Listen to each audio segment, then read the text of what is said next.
I have a purple Kyber crystal, and it's broken. It doesn't work. I can put it into a hilt like this, and nothing triggers. I put it into a holocron, nothing triggers. I'll show you just that the hilt does at least work. It is blinking blue there. And actually, this blue crystal was broken, and a while back, this red one was broken, and I've fixed these two. And in this video, I want to fix this one. So let me talk about how these two are broken, because they were broken in different ways.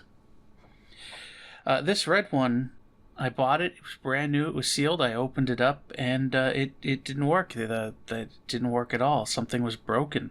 It turned out the RFID chip that's inside here was just bad, and I wound up replacing it with one out of a little key fob that was the same type to the RFID chip that's used in Kyber crystals, and it works now. It works fine, and I use this as like my test crystal for a lot of stuff. I've reprogrammed it to white, and it works great for me.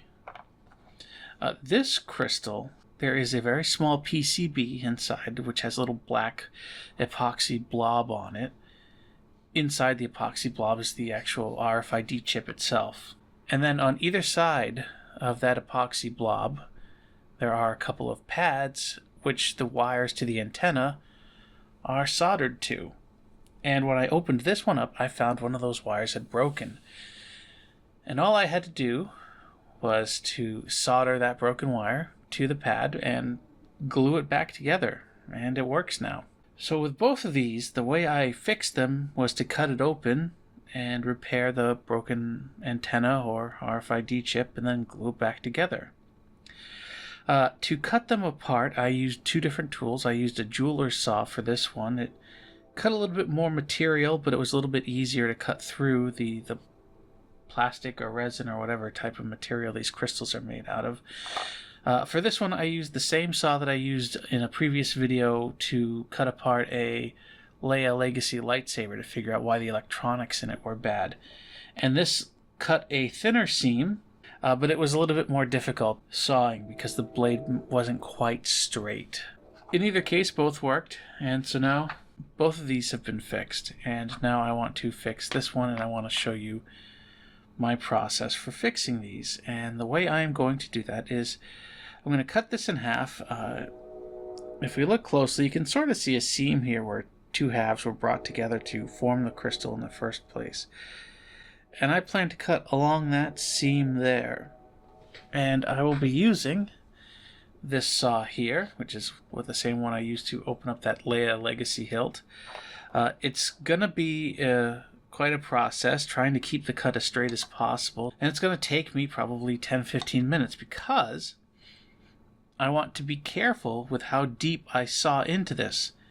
There's this outer clear plastic, and then there's an inner opaque plastic sort of container that has the antenna and RFID chip, and I don't want to cut into that. Or through it. I don't want to break it. I don't want to risk breaking the antenna that's in there or the RFID chip. So a lot of this is going to be sawing, checking the depth to see if I've cut through the plastic, and then going all the way around and hopefully eventually cutting through, but that's going to take a little while. So to begin, I'm just going to cut right into this. I'm going to be holding it with my bare hand though, and I'm going to risk cutting myself, so I need to be very careful here. I recognize that I want a straight vertical line, but because I'm resting the crystal on one of the facets here, the angle that I need to cut is not straight up and down. It's a little bit to one side, so I just need to be careful here. And I just want to start a groove, so I'm going to go slowly here. All I'm trying to do is to create sort of a groove here. Now there are tools that would help this, miter box I think they're called. But I'm not worried about this. Now this process would be the same if it was a jeweler's saw that I was using.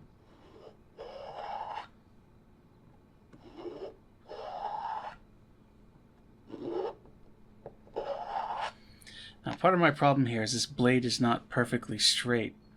A product of some of the abuse I put it through cutting that Leia's hilt up. Get some of that stuff out of the way, and I just want to show you that there is a small groove there starting to form. And that is going to be my guide as I cut through this. You know, I'm okay with this taking a little bit of time. Patience is going to be key with this, so for me anyways, patience is going to be key. For you, it's going to be annoying, so we'll be back in a moment. So here we are. You can see I've got a decent groove going all the way around. It's actually fairly straight for the first time. And what I've been doing is I didn't use my hands. I moved over to a vise here. And I just want to sort of strap it in tight. Come in with the saw, and you can notice there's a little layer here, a little line, where there's no plastic dust, and that's sort of the depth. I'm using that as like my depth gauge to figure out how deep I am. And just saw until I get near that. And then once I've done that, I'll pull it out of the vise, try and brush the debris from out of the crevice, and give it a quick look to see if I can see if I've cut through or far enough or not. I can tell I've already made it through somewhat because you can see there's dust getting inside the crystal there. So I'm really close. There's probably just a little sliver that's still hanging on by a thread that I just need to find. You can see the base wiggling. That's a good sign.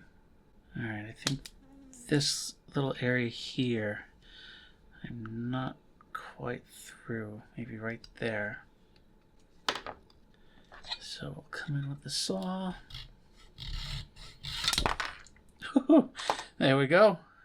I got lucky that I didn't cut through further. But so there's the inner crystal piece that I was talking about. There's the outer piece there, still in the vise. Now there is, I believe, a little bit of glue down in the base here. Oh, maybe not. There we go, it came right off. I've had one where it didn't come off perfectly. And you can see I did cut through, or cut into the inner opaque piece a little bit, but that's okay. This should come apart. There is a clear seam here.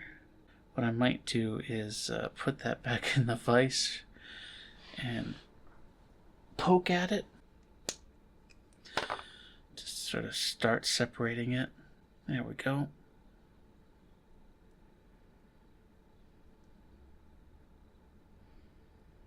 See, there's a little bit of glue there holding the ends on. And there is our RFID antenna, and on the other side of this should be the chip. There's a coil of wire. There's a little bit of like masking tape type tape down here. You can see one of the two wires that will go off to the RFID chip, which will be on the bottom here. Okay, the bottom part moves, the top part must be glued in place. Little isopropyl alcohol on the end of a cotton bud here, and I'm just going to try and sort of get some IPA down in there where the glue is. And that'll help break down the adhesive and get the antenna to release. I don't want to be too hard. I don't want to add force to the antenna here. It's very thin, very delicate enameled wire. If I break it, I break the antenna. The RFID chip becomes useless to me because there's no way to replace this antenna. At least I have no source for such a thing. Oh yeah. It wants to come out. There we go. Very carefully dry this. Okay, so while trying to dry this off, the chip came out. Not connected to either of the antenna wires. Let's see if we can find them. There's one.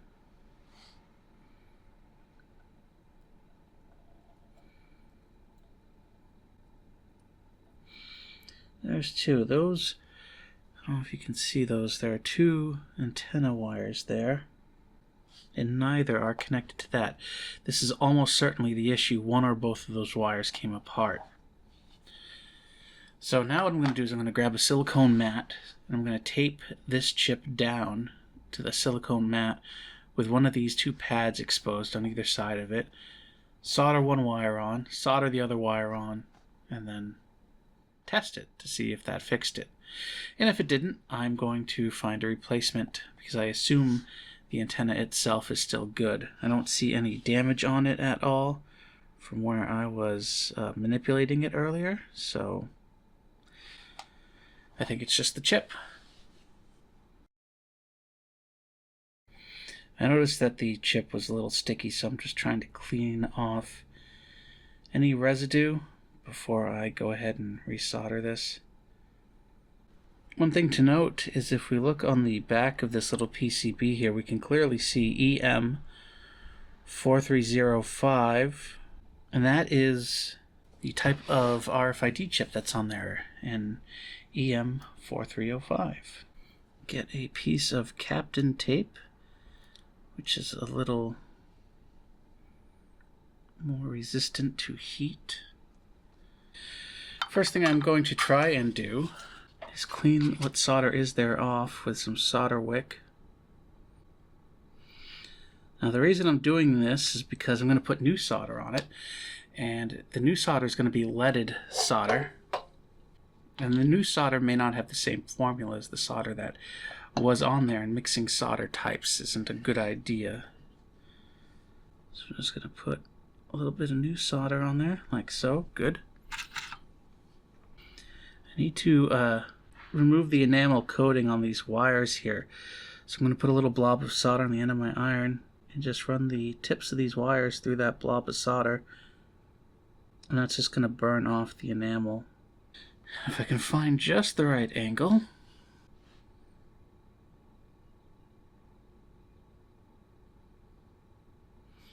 Good. So I do the same for the other side.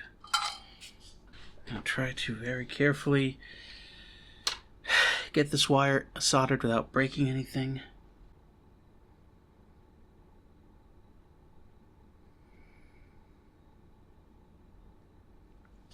I think that did it. I want to tape that to the antenna. Is it gonna work? Let's find out. And I'm just gonna hold it in here. Oops. And press the button here at the top of the chamber. And it has ignited purple. So that is good. Now I just need to reassemble. Alright, reassembly time.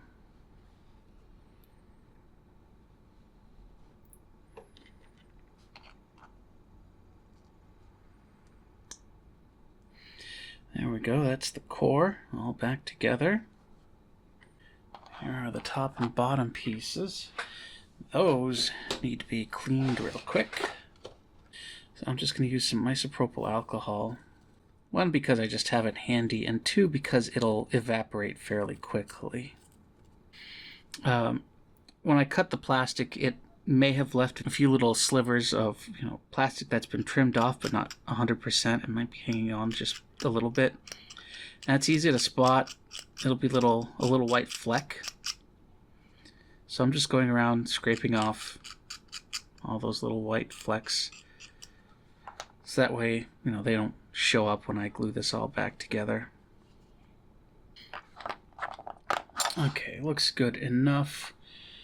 So let's see which way this fits back in there, and that seems to go in the farthest, right about there maybe. And then I'm looking at this sharp edge here to match up here with that edge. I'm just going to do a little fit to make sure everything still fits.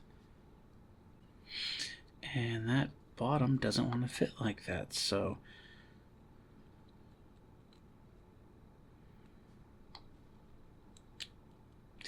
there we go. That's the way it needs to go, just like that. So what do we do now? Well, now I'm going to mix up some epoxy and glue this back together. I will glue the crystal halves back together using some epoxy, some clear epoxy. You want to go with clear. The clear will sort of allow the regular color of the crystal to come through it, so it'll look fairly correct.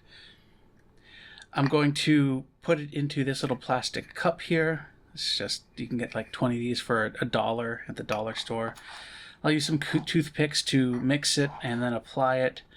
And then to hold it in place while it's drying, I'm going to use a little clamp here. You could also use, you could use anything you want. Just some stand or something that you can put it in and it'll keep it in position for a while.